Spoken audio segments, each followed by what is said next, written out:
Bismillahirrahmanirrahim. Assalamualaikum warahmatullahi wabarakatuh. Alhamdulillah, bersyukur kepada Allah Subhanahu wa taala atas segala rahmat dan hidayah kepada kita semua sehingga pada siang hari ini alhamdulillah kita masih ditemukan oleh Allah dalam keadaan sehat walafiat untuk melaksanakan tugas kita yaitu belajar dan mengajar. Mudah-mudahan pertemuan kita pada kesempatan kali ini senantiasa mendapatkan berkah dari Allah Subhanahu wa taala dan mudah-mudahan ilmu yang kalian peroleh bermanfaat untuk kalian ke depan. Amin ya rabbal alamin. Salawat dan salam semoga Allah curahkan kepada Nabi Muhammad sallallahu alaihi wasallam dan semoga kita semua diakui oleh umatnya. Mudah-mudahan secepatnya akan menemani kita di akhir. Amin. Baik, sebelum acara pembelajaran kita mulai, terlebih dahulu saya akan mengecek hadiran kalian. Yang saya sebutkan namanya, tolong hilang hadir. Baik, baik. Amirnya tadi, Angga Perinanda, hadir Pak. Anissa, Astuti, Abel Julia, Cantika Dewi Katrina, Dandi, Desi, Dewi Anggreni, Dian Pratama, apa ya? Dari tak kemarin begini. Keterangannya, Dina Ayu Arnada, Dewi Puji, Evi, Priani, Gilang, Gali, Hadir Pak. Indri Maharani, Kiki Sonia. Sebelum kota ya. Terima kasih pasti pada kesempatan kali ini atau hari ini yang tidak hadir satu orang ya tanpa keterangan. Jadi kita doakan semoga dia dalam keadaan baik dan sehat supaya besok bisa masuk dan bersama ya. Baik. Kemudian sebelum kita melanjutkan, saya tolong dipersiapkan semuanya. Saya minta tolong yang tidak berkenan dengan pelajaran saya, tolong disimpan dulu HP-nya. Ya, HP-nya disimpan di dalam tas. Jangan ada yang memakai selama pembelajaran langsung. Ya, supaya kita fokus mendengarkan apa yang Bapak sampaikan. Supaya tidak tercapai pikiran kita ya. Jadi kalau yang tidak berkaitan dengan pelajaran agama, Bapak minta disimpan dulu dalam tas atau dalam laci. Bisa? Ya. Selanjutnya, kemarin kita sudah belajar masih iman kepada hari akhir di pertemuan pertama ya. Kalian masih tentu masih ingat apa yang kita pelajari di pertemuan pertama. Ya, sebelum melanjutkan, lebih dahulu saya ingin mengetahui apakah pelajaran pertemuan pertama kemarin Bapak sampaikan masih diingat atau masih bisa dipahami atau tidak? Ya, saya kasih pertanyaan. Kalau yang siap menjawab angkat tangan baru bicara ya. Baik. Pertanyaannya, apa pengertian iman kepada hari akhir? Siapa namanya? Silakan. Ya. Iman kepada hari akhir adalah mempercayai bahwa seluruh alam semesta ini dan segala isinya pada suatu saat nanti akan mengalami kehancuran dan mengakui bahwa setelah kehidupan di dunia ini ada kehidupan yang kekal abadi. Baik, terima kasih. Ya. Selanjutnya, kiamat dibagi menjadi dua, ya, yaitu kiamat sugro dan kiamat kubro. Ya. Siapa yang bisa menjawab apa pengertian kiamat sugro atau kiamat kecil? Yang katakan. Kiamat sugro adalah berakhirnya kehidupan masing-masing makhluk. Setiap makhluk yang hidup akan menemui kematian. Baik, terima kasih. Paham ya? Dengar tadi ya jawabannya. Oke, yang selanjutnya satu lagi. Pengertian kiamat kubro atau kiamat besar. Silakan. Ya, silakan dari ini. kalimat kubro adalah musnahnya alam semesta beserta segala isinya secara serta atau berakhirnya sebuah kehidupan untuk alam ini secara serta. Ya, baik, terima kasih. Yang kita hapus dulu. Kalian masih ingat materi minggu kemarin yang Bapak sampaikan tentang iman, pengertian iman kepada hari akhir. Baik, selanjutnya untuk memberikan motivasi kepada kalian ya bahwa tujuan kita mempelajari materi kita pada kesempatan kali ini yaitu beriman kepada hari akhir, beriman kepada hari akhir yaitu di dalam materi kehidupan setelah apa kemarin kehidupan setelah ya kehidupan setelah hari kiamat, lanjutan pertemuan yang pertama. Ya, tujuan kita mempelajari ini ya supaya memberikan dorongan kepada kita untuk selalu berbuat soleh atau berbuat baik. Karena kenapa? Setelah kehidupan dunia ini akan ada kehidupan setelah akhirat. Ya, dan ingat setelah kehidupan di dunia ini kita akan mengalami kehidupan di akhirat dan di sana akan menerima balasan selama kita hidup di dunia. Paham? Ya, jadi inilah salah satu manfaatnya kita mempelajari iman kepada hari akhir dalam materi kehidupan setelah hari kiamat. Ingat, setelah kita hidup di dunia ini akan ada kehidupan selanjutnya yang abadi yaitu kehidupan di akhirat. Dan sekali lagi saya tekankan di sana akan kita terima balasannya apa yang pernah kita perbuat selama hidup di dunia. Nah, itu ya. Maka kita mempelajari materi kita pada kesempatan kali ini. Kemudian untuk pelajaran kita pada kesempatan kali ini yaitu kehidupan setelah hari kiamat. Perhatikan di depan. Kehidupan setelah hari kiamat yang disebut dengan Yaumul Ba'ats. Kelihatan di depannya? Apa itu Yaumul Ba'ats? Yaitu hari kebangkitan dari kubur. Ya, Yaumul Ba'ats ini yaitu bangkitnya seluruh manusia dari kuburnya, semua manusia sejak manusia pertama hingga manusia yang terakhir dibangkitkan dari kuburnya. Ya, jadi setelah kiamat selesai, bumi ini hancur hancurnya dan semua yang makhluk yang bernyawa habis mati semua, maka hidup sasangkala yang kedua yaitu semua makhluk hidup yaitu manusia dibangkitkan oleh Allah dari kuburnya yang disebut dengan Yaumul Ba'ats atau hari kebangkitan manusia dari kuburnya. Dari manusia pertama, siapa manusia pertama? Nabi Adam. Ya, Nabi Adam sampai manusia terakhir. Ya, berapa triliun manusia dari zamannya Nabi Adam sampai nanti hari kiamat. Ya, berapa triliun bayangkan. Dan itu akan dibangkitkan oleh Allah Subhanahu wa taala dan tentunya dikumpulkan di padang mahsyar untuk diadili satu persatu untuk mempertanggungjawabkan perbuatannya selama hidup di dunia. Baik. Selanjutnya kehidupan setelah hari kiamat yang kedua setelah Yaumul Ba'ats yaitu Yaumul Hasyar. Nah ini ya, Yaumul Hasyar atau hari berkumpulnya manusia.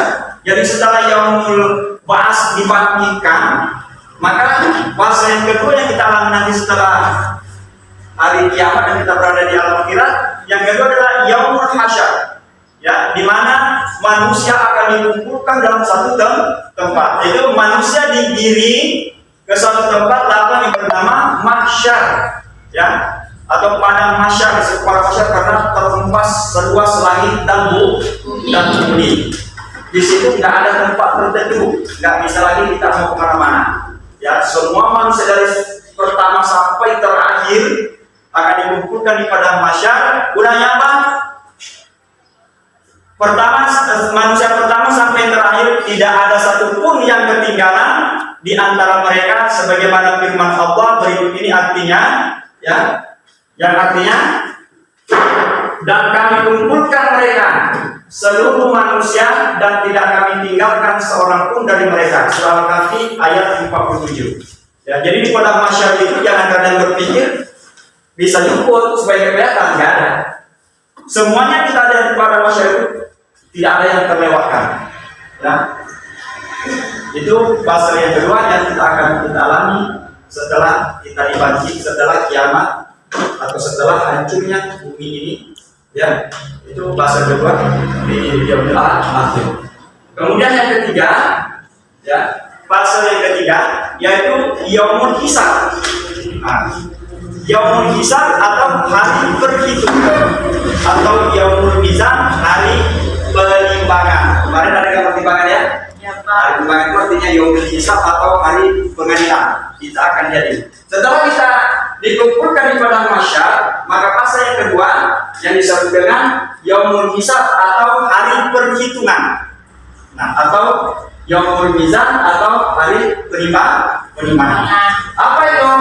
Manusia akan dihisab, dihitung dan ditimbang amal perbuatannya, ya.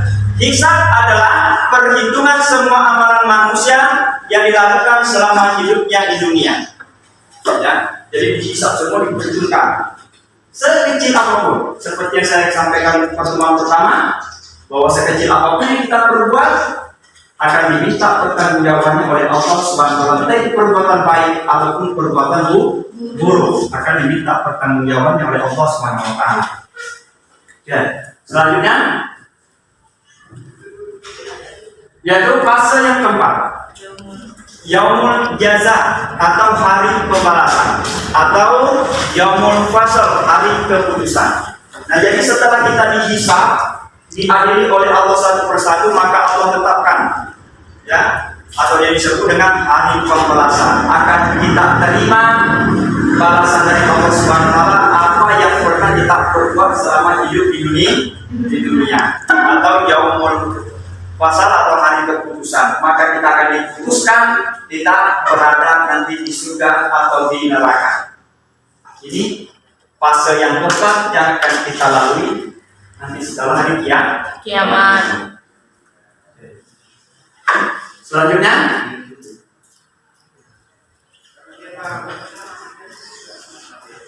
nah, setelah kita dihisab, ya, diputuskan oleh Allah apakah kita berada di surga atau di neraka. Karena di akhirat nanti tempat yang kita tuju cuma dua, yaitu surga atau neraka. Tergantung amal perbuatan kita selama hidup di dunia. Maka kita bisa kita lihat surga. Ya. Apa itu surga? Surga adalah tempat yang dipenuhi oleh berbagai macam kenikmatan. Ya.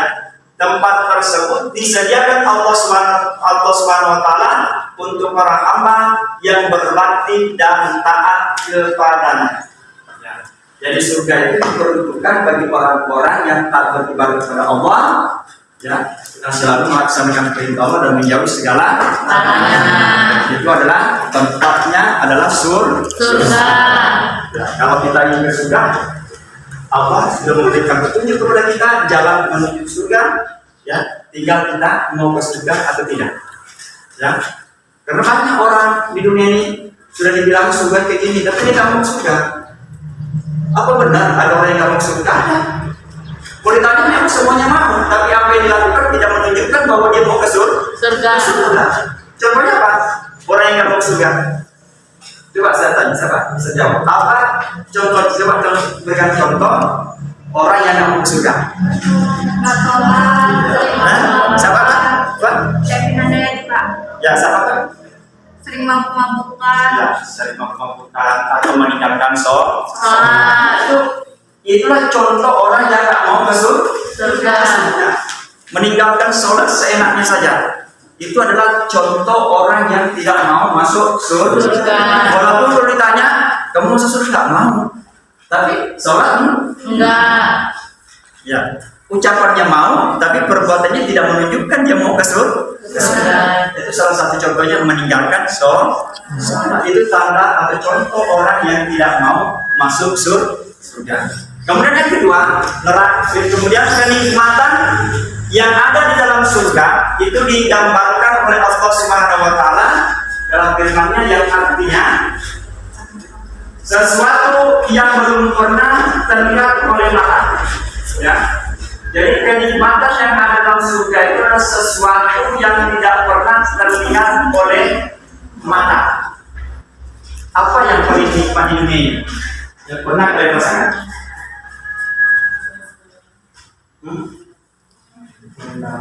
Ya, kenikmatan yang kalian rasakan di dunia ini itu belum apa-apanya. Ya, kenikmatan bisa dirasakan oleh Allah dalam surga. Makanya Allah katakan dalam Al-Quran, kenikmatan yang dalam surga tidak pernah kita lihat. Bagaimana nikmatnya itu? Ya, belum pernah terdengar oleh telinga, tidak pernah dilihat, tidak pernah sampai saat ini kita dengar telinga kita. Bagaimana nikmatnya surga itu? Ya. Kemudian tidak pernah terlintas dalam hati manusia. Ya. Tidak pernah terlintas dalam hati kita. Bagaimana nikmatnya surga itu? Kalian bayangkan nikmatnya kalian hidup di dunia ini belum seberapa kenikmatan yang Allah sediakan untuk kita di surga. Sampai dalam hati kita tidak pernah terdetik atau bisa kita membayangkan bagaimana nikmatnya surga itu. Ya? Nah, di sebaliknya Allah sediakan satu tempat lagi, yaitu disebut dengan neraka. Apa itu neraka? Neraka adalah tempat siksaan dan menjadi balasan bagi orang yang berbuat dosa dan berkesalahan. Ya, neraka merupakan tempat yang disediakan oleh Allah SWT untuk menyiksa iblis, setan, jin, dan manusia, ya, yang membangkang terhadap ketentuan Allah Subhanahu wa taala sehingga pembalasan yang setimpal. Jadi di neraka itu adalah tempat yang disediakan oleh Allah Subhanahu wa taala untuk menyiksa iblis, setan, jin, dan manusia yang membangkang terhadap perintah Allah atau yang melanggar perintah Allah.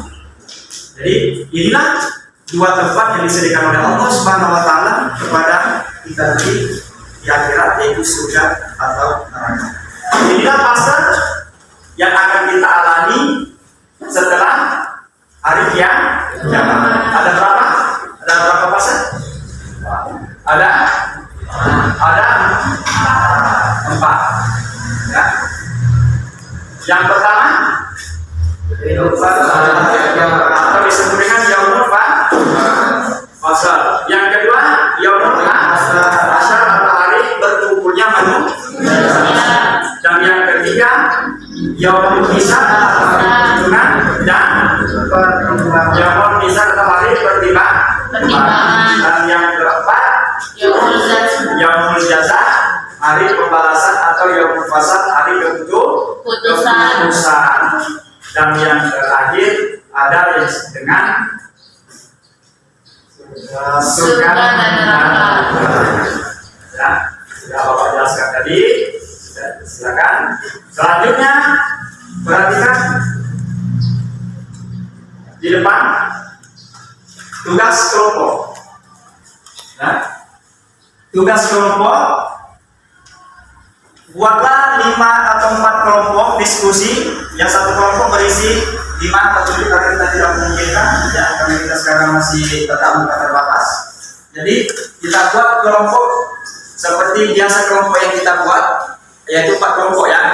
Tidak selama pandemi ini. Silakan untuk kelompoknya. Kita akan berdiskusi, mengerjakan, ya, tugas kelompok kita. Ya seperti biasa kelompok yang telah kita tentukan.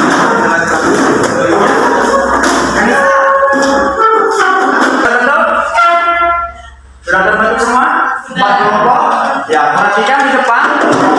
Yang bertanya, diskusikan fungsi iman kepada hari akhir dalam 4 kelompok tersebut. Ya, diskusikan fungsi iman kepada hari akhir. Pak, ya, saya minta satu kelompok, satu pendapat. Ya, satu kelompok cukup satu pendapat. Jadi nanti kalau ada 4 kelompok, berarti situ ada 4 pendapat yang bisa kita ambil sebagai fungsi kita beriman kepada hari akhir.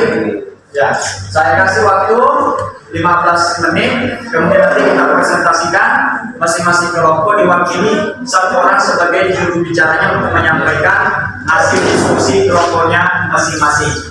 Paham semuanya? Ada yang mau ditanya sebelum kita mulai? Bagaimana? Tidak? Baik, kalau tidak ada, kami persilakan untuk berdiskusi, untuk membicarakan masalah tentang fungsi iman kepada hari akhir. Ya, ingat sekali lagi katakan satu kelompok cukup satu pendapat. Silakan.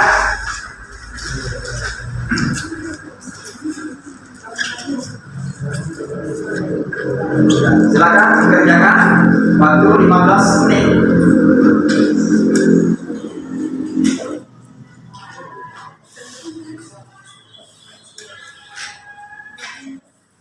Jadi catat di buku atau di kertas supaya nanti yang membacakannya ya lancar dan tidak terputus-putus.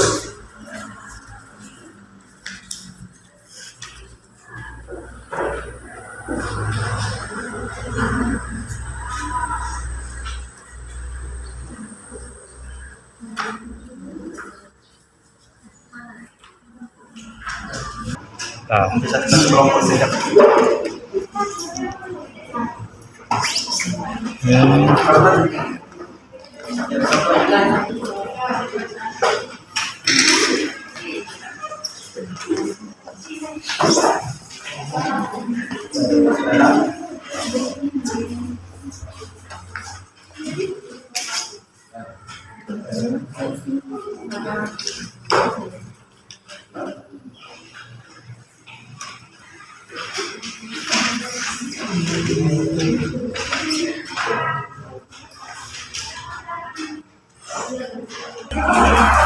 Oke. Baik. Bagaimana? Sudah selesai semua? Sudah kelompok 1? Sudah. Kelompok 2? Sudah. Selesai. Kelompok 3? Kelompok 4? Selesai. Sebelum kita presentasikan yang masing-masing pendapat di setiap kelompoknya, nah ini ada yang kita perhatikan dulu. Nah, apa itu? Setiap siswa, perhatikan, wajib membuat komentar dari pendapat masing-masing perwakilan kelompok dan menuliskannya di kertas. Nah, jadi setiap kelompok itu harus menuliskan komentar dari kelompok yang lain yang menyampaikan presentasinya di kertas. Ya, tulis di kertas. Di ujung pembelajaran kita, tugas catatan itu dikumpulkan sebagai tugas kalian ya, yang akan Bapak nilai pengambilan nilai. Ya, jadi kalau perhatikan kawannya kelompok lain menyampaikan pendapatnya, kelompok yang lain harus sudah siap catatannya untuk dikumpul nanti. Catat di kertas, nanti kumpul. Pak, ya, tidak untuk disampaikan, tapi nanti dikumpul sama Bapak pada di akhir pembelajaran kita. Baik, paham semuanya? Baik, kalau sudah paham, baik kita lihat, ya, kita kembali untuk tugas kelompok. Kelompok siapa dulu yang kesepakatan yang akan menyampaikan presentasinya? Kelompok 1. Oke, kelompok 1. Perwakilan di kelompok 1 silakan menyampaikan hasil diskusi kalian tentang fungsi kita beriman kepada hari akhir. Ya, kelompok 1, kami silakan. Sebutkan namanya.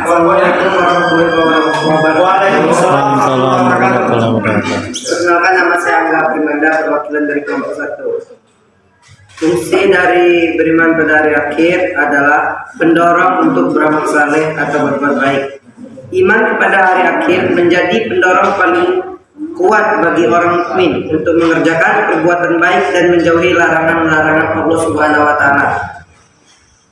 Kepercayaan pada hari akhir ini juga meyakini menjadi sumber moral bagi kehidupan manusia di dunia. Kepercayaan pada hari akhir akan menumbuhkan kesadaran bagi seorang muslim untuk selalu bertindak waras atau baik sesuai ajaran Islam. Jadi kelompok pertama mengatakan bahwa fungsi daripada iman pada hari akhir adalah pendorong untuk beramal soleh.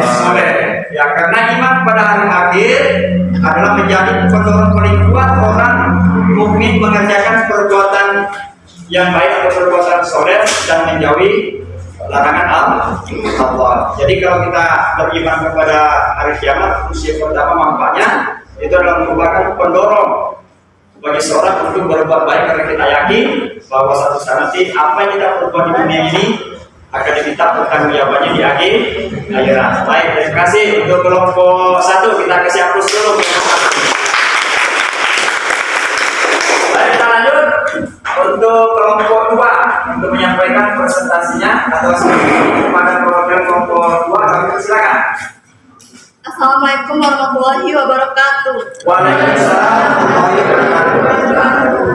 Baiklah, saya ingin menyampaikan presentasi kami dari kelompok 2. Harapan memperoleh keadilan hakiki akan menjadi kenyataan. Kehidupan di dunia ini seringkali diwarnai dengan kepalsuan dan ketidakadilan. Kepercayaan kepada hari akhir akan membawa pengaruh yang sangat baik kepada pribadi muslim. Hidup ini dirasanya tetap membawa harapan. Berapapun penderitaan dan kesengsaraan, kemiskinan, kemelaratan yang sedang menimpa dirinya, bagi yang merasa tertindas oleh kezaliman, ia akan menerima keadilannya di akhirat. Sampai sini saja. Wassalamualaikum warahmatullahi wabarakatuh. Waalaikumsalam warahmatullahi wabarakatuh. Jadi kelompok 2 ya menyampaikan hasil diskusinya bahwa manfaat kita beriman atau fungsi kita iman kepada hari akhir yaitu harapan memperoleh keadilan hakiki dan akan menjadi kenyataan. Alasannya karena kita hidup di dunia ini, kehidupan kita ini seringkali diwarnai dengan kepalsuan ya, atau kebohongan dan kezaliman atau ketidakadilan. Maka dengan kita beriman kepada hari akhir, itu akan memberikan harapan kepada kita bahwa yakin di akhirat nanti kita akan mendapatkan keadilan yang seadil-adilnya kalau di dunia ini tidak mendapatkan keadilan itu. Ya, karena pengadilan di akhirat nanti tidak ada lagi kebohongan atau kepalsuan. Paham ya? Baik, kita siap terus untuk baik, selanjutnya untuk presentasi selanjutnya itu kelompok 3 kepada silakan membacakan menyampaikan hasil diskusinya. Assalamualaikum warahmatullahi wabarakatuh. Saya Nisa, perwakilan dari kelompok 3. Pandangan hidup menjadi optimis. Kita sering dihadapkan kepada sebuah kenyataan di mana orang-orang yang baik mendapat kesempitan hidup, sementara orang yang jahat hidup mewah dan makmur. Bagi yang soleh belum berhasil mencapai kebahagiaan hidup di dunia, ia yakni bahwa hal itu akan tercapai di akhirat. Dengan demikian, apapun yang dialami dalam kehidupan dunia ini tidak akan menimbulkan kekacauan.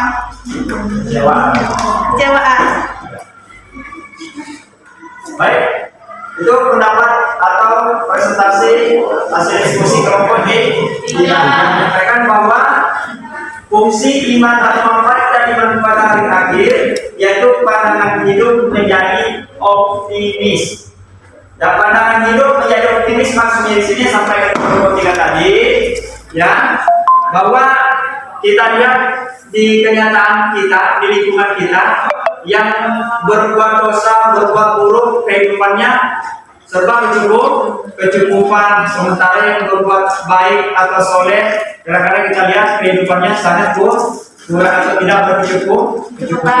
Tapi dengan kita beriman kepada hari akhir, di situ akan menimbulkan manfaat pandangan hidup yang optimis. Artinya, kalaupun kita berbuat baik, hidup di dunia ini susah, susah, kita akan mendapatkan kenikmatan itu di akhirat kelak. Ya, itu menurut pendapat kelompok tiga. Nah, kita kasih aplaus untuk kelompok 3. Kita lanjutkan kelompok terakhir, yaitu kelompok 4. Silakan juru bicaranya untuk menyampaikan hasil diskusinya. Assalamualaikum warahmatullahi wabarakatuh. Waalaikumsalam warahmatullahi wabarakatuh. Saya Dina Ayu Ardana, perwakilan dari kelompok 4. Bertindak dengan penuh tanggung jawab. Orang yang beriman kepada hari akhir akan lebih bertanggung jawab dalam bertindak. Ia akan lebih berhati-hati serta penuh perhitungan. Hal itu disebabkan semua perbuatannya benar-benar didasarkan atas panggilan Allah Subhanahu wa Ta'ala dan untuk mencari ridhonya. Selain itu, ia sadar bahwa semua perbuatan manusia akan dimintai pertanggungjawaban. Tak ada satupun perbuatan yang lepas dari pertanggungjawaban. Cukup? Ya. Baik, itu pendapat hasil diskusi dari kelompok 4. Nah, kelompok 4 menyampaikan hasil diskusinya bahwa fungsi atau manfaat kita iman kepada hari akhir yaitu bertindak dengan penuh tanggung jawab. Bahasanya orang yang beriman kepada hari akhir maka dia akan selalu mawas diri dan selalu berhati-hati dalam bertindak, karena meyakini bahwa apa yang kita kerjakan di dunia ini nanti di akhirat akan mendapatkan balasannya. Jadi dengan beriman kepada hari akhir akan memberikan manfaat kepada kita untuk bertindak dengan penuh tanggung jawab atau selalu berhati-hati dalam melakukan sesuatu. Karena sekali lagi kita meyakini sekecil apapun yang kita perbuat itu akan diberikan balasan oleh Allah, baik itu perbuatan buruk maupun perbuatan baik. Baik, kita kasih aplaus. Baik, terima kasih kepada masing-masing kelompok yang telah menyampaikan presentasinya. Ya, seperti tadi Bapak katakan bahwa setiap siswa itu wajib berkomentar dari pendapat setiap kelompok, ditulis di kertas dan dikumpulkan.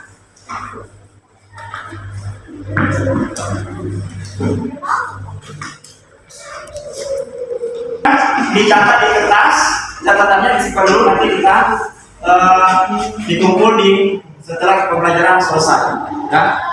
Nah, ini kumpulkan hasil diskusi masing-masing kelompok. Ya, silakan dikumpulkan. Dan segera. Ya. Ini kelompok 4. Ya, silakan. Waktu kita lagi. Silakan. 1. 2. Ya, terima kasih. Ya, silakan duduk kembali. Perhatikan depan. Ya. Setelah ini untuk tugas rumah, ya, cermati kembali tahapan hari akhir di atas, kemudian tulislah sebuah penugasan singkat dalam bentuk puisi religius, ya, yang memuat doa agar Allah SWT memberikan kemudahan dalam melalui tahapan-tahapan hari akhir sehingga berakhir dengan surga. Yang kedua, bacakan hasil kerja kalian di depan kelas. Itu tugas di rumah kita presentasikan di minggu depan pertemuan yang akan datang. Paham semuanya? Oke. Kalau sudah paham, silakan dikerjakan di LKS atau LKBD yang Bapak siapkan. Baik, selesai. Terima kasih ya atas perhatiannya, kerjasamanya. Alhamdulillah sampai pada terakhir ini. Ya, sekali lagi untuk pelajaran akan datang yaitu tentang materi beriman kepada Koda dan ingat tugas yang Bapak berikan tadi dikerjakan di LKPD kalian, dikerjakan dan dikumpulkan nanti di minggu depan pertemuan yang akan datang. Dan sekali lagi terima kasih. Demikian, wassalamualaikum warahmatullahi wabarakatuh. Baik, silakan kembali ke tempatnya semula karena akan ada pelajaran selanjutnya.